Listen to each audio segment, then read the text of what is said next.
Tonight, as the world quiets down and we prepare for rest, let's anchor our hearts in one of the most comforting promises in Scripture. Jeremiah 29:11.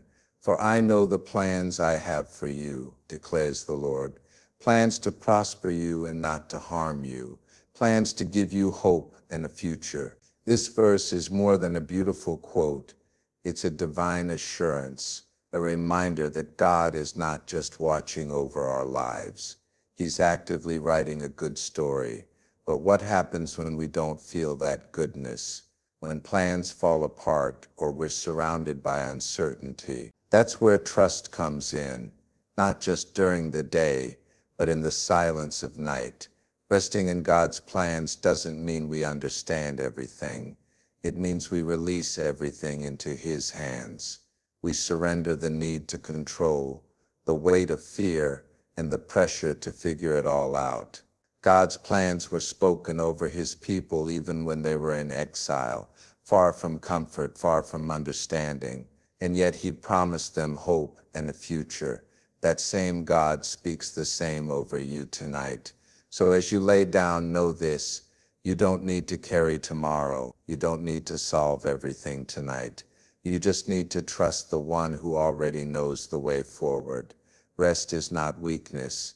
Rest is worship. And trusting God's plan even when it's invisible is the strongest kind of faith. So tonight, whisper it to your soul: I may not know what's next, but I know who holds it.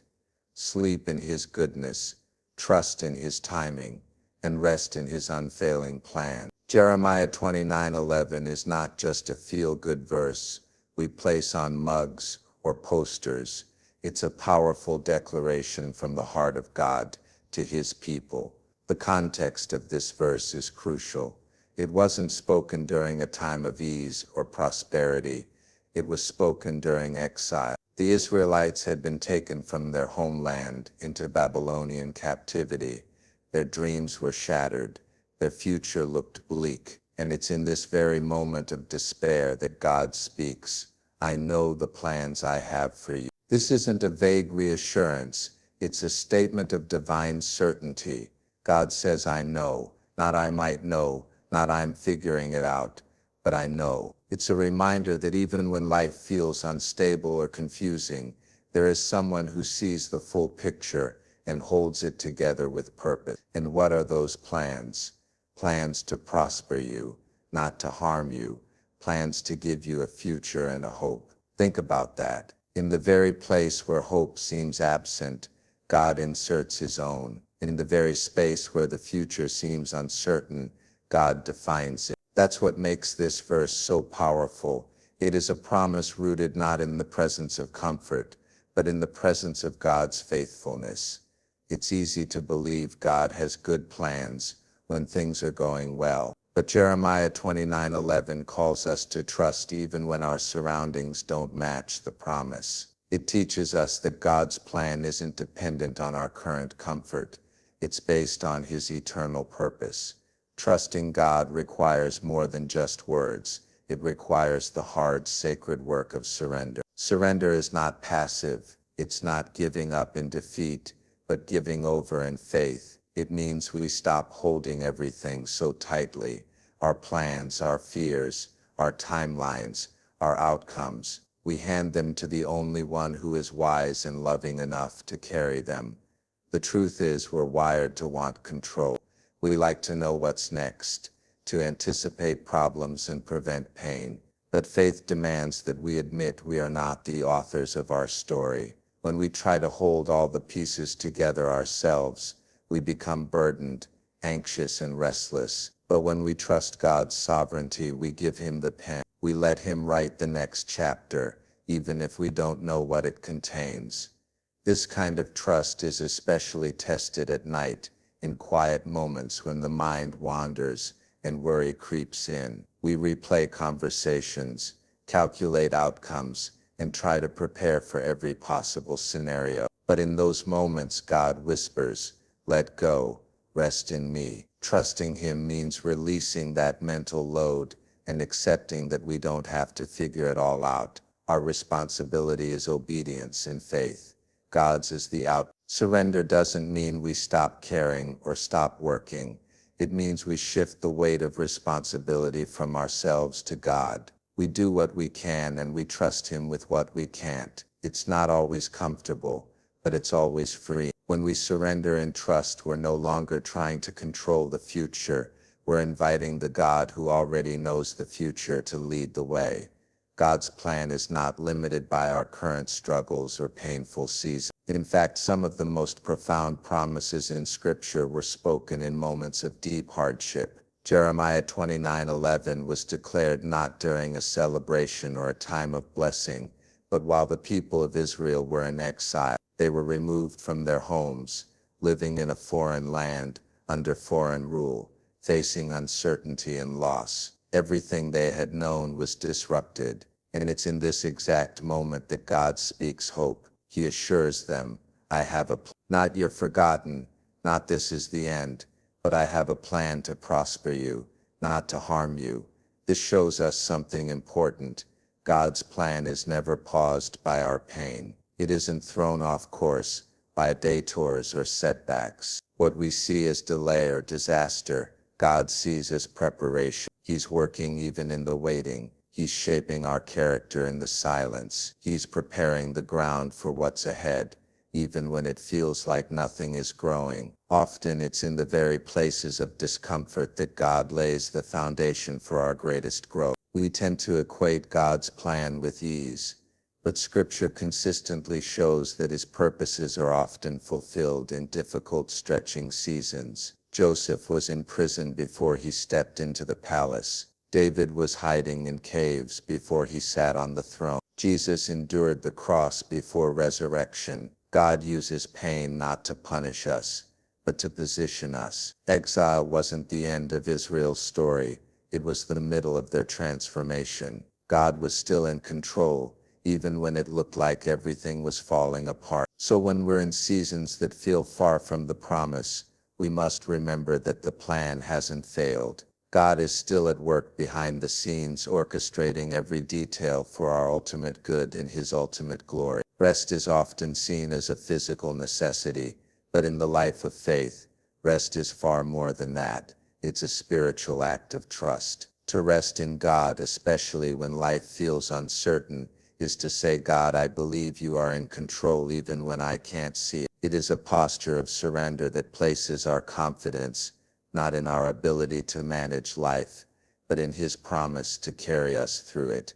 In our fast-paced, high-pressure culture, rest is often mistaken for laziness or weakness, but biblically, rest is deeply connected to faith. God modeled rest in creation, not because He needed it, but to show us a rhythm, a holy pause that reminds us we are not machines or slaves to constant activity. When we choose to rest, especially in the face of stress or anxiety, we are making a bold statement that we trust God enough to stop, breathe, and be still. This kind of rest doesn't come easily. Our minds tend to race with responsibilities, regrets, and worry. We lie awake rehearsing problems, anticipating worst-case scenarios, or rehashing the day's conversations. But spiritual rest is different. It quiets the mind by anchoring it in God's promises. It turns the focus from what if to even if things don't go my way,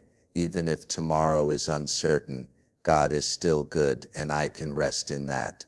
Choosing to rest in God is not avoidance, it's alignment. It aligns our hearts with heaven's perspective, reminding us that we are not alone in our struggles, and we don't have to carry the full weight of our lives on our shoulders. Rest is not a break from faith, it is an expression of it. It's where we step back so God can step. It's where we stop striving so He can start speaking. When we learn to rest in Him, we begin to live from a place of peace that surpasses all understanding. We often seek understanding because it gives us a sense of control. We want to know the reason behind every delay, every detour, and every hardship. But trusting God doesn't require complete understanding. It requires confidence in His character. Faith is not built on having all the answers. It's built on knowing the one who does. When life feels confusing and the road ahead is unclear, what sustains us is not perfect clarity, but a perfect God. God never promised that we would understand everything he does. In fact, Scripture repeatedly reminds us that his ways are higher than ours, and his thoughts beyond our comprehension. Isaiah 55:8-9. Trying to force spiritual understanding through human logic can lead us into frustration, doubt, and even despair. But trusting in God means we lean into who he is: faithful, good, wise, and sovereign, even when circumstances contradict what we expected or hoped for. When we let go of the need to understand, we make space for peace. We stop wrestling for control and start resting in his sovereignty. It's in those moments of surrender that trust becomes real, not shallow or circumstantial, but deep and resilient. Trusting God means saying, even when I can't trace your hand, I will trust your heart. This doesn't mean we ignore our questions or pretend our confusion doesn't exist. It means we bring our uncertainty to God and leave it there, believing that he sees more than we do, and that his plan is working for a purpose greater than what we can see right now. Understanding may come later, or it may not. But trust doesn't wait for full comprehension. Trust is choosing to walk with God, not because we know exactly where he's going, but because we know he is good and he won't lead us astray. Nighttime has a unique way of drawing out what we often push aside during the day. In the stillness and quiet, our thoughts begin to surface, sometimes gently, other times like a flood. Worries we manage to silence with activity come back louder. Questions we ignored resurface with force. It's in these late hours, when the world slows down and distractions fade, that our minds become most vulnerable to fear, doubt, and anxiety. But it's also in these moments that faith has the chance to speak loudest. If we let it, is not just a time for physical rest. It is an opportunity for spiritual realignment. When we lie awake with our thoughts racing, we are standing at a crossroads. We can either follow the path of anxiety or choose the path of trust. One leads to unrest, the other to peace. And the difference between the two often comes down to what or who we allow to fill our thoughts. Faith at night looks like whispering prayers when fear starts to rise. It looks like quoting God's promises over your heart when uncertainty creeps in. It's turning to Scripture not to solve every problem immediately, but to remind yourself that you are not facing them alone. Choosing faith in the dark means deciding that God is still present, still powerful, and still good, even when the silence feels heavy.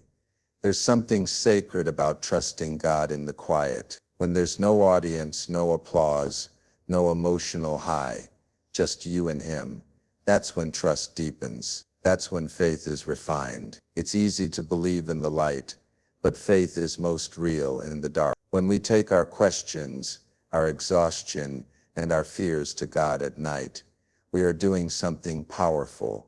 We're inviting him to rule over our thoughts, not just our circumstances. Faith doesn't eliminate the night, it transforms it. It turns our bedrooms into sanctuaries, and our restlessness into worship. The very hours that once felt like a battlefield of worry become a sacred meeting place with the one who never sleeps, never leaves, and never fails. God's timing is one of the hardest things for us to accept, because we live in a world that values speed, instant results, and immediate gratification. We're conditioned to expect quick answers, fast solutions, and visible progress. But God operates on a timeline that is perfect, even when it feels slow or delayed to us. His timing is not a mistake or oversight.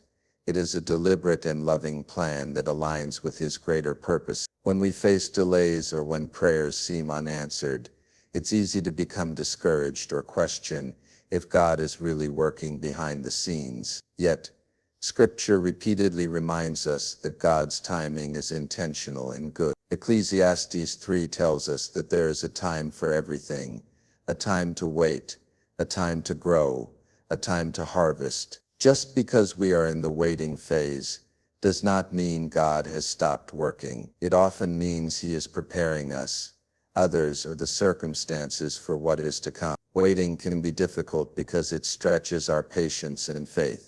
It's in the waiting that we learn to depend on God more deeply, rather than on our own strength or understanding. Waiting teaches us humility and perseverance. It shapes our character and molds our hearts to be more like Christ. God's delays are sometimes His ways of protecting us from what is not yet good for us, or of teaching us lessons we need before moving forward.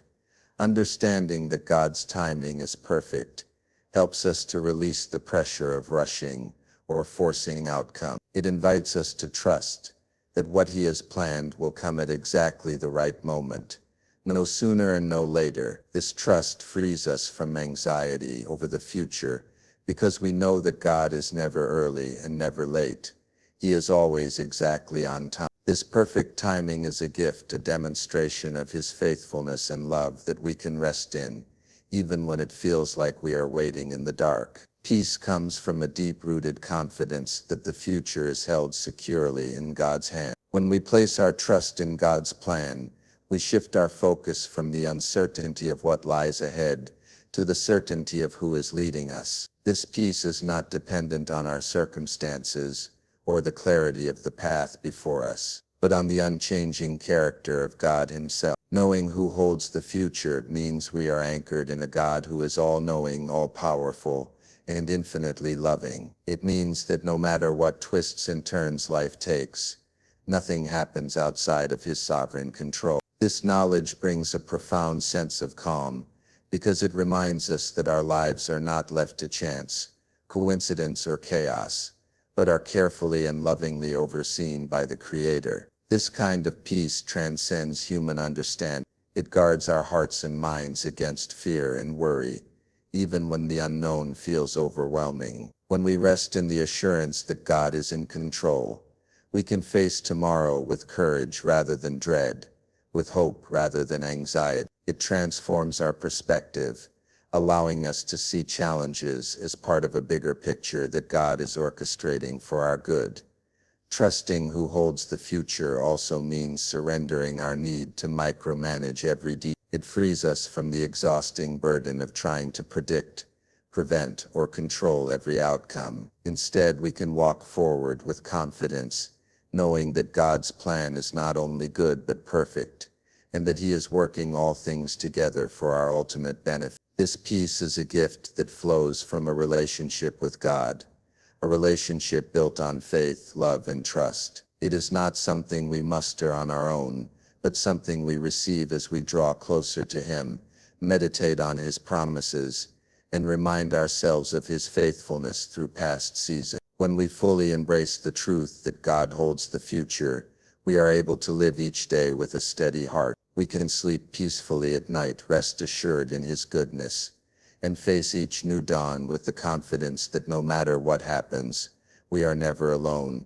never forgotten, and always securely held in His care. And so, as we reflect on Jeremiah 29:11 and the journey of trusting God's plans while we rest, let us remember that faith is a daily choice to surrender, to wait, to believe, and to find peace in the One who holds our future. No matter where you are today, you can rest assured that God's promises stand firm. He is working all things together for your good. So lay down your worries, close your eyes, and sleep peacefully, knowing that your life is in the hands of a loving, faithful God who will never let you go.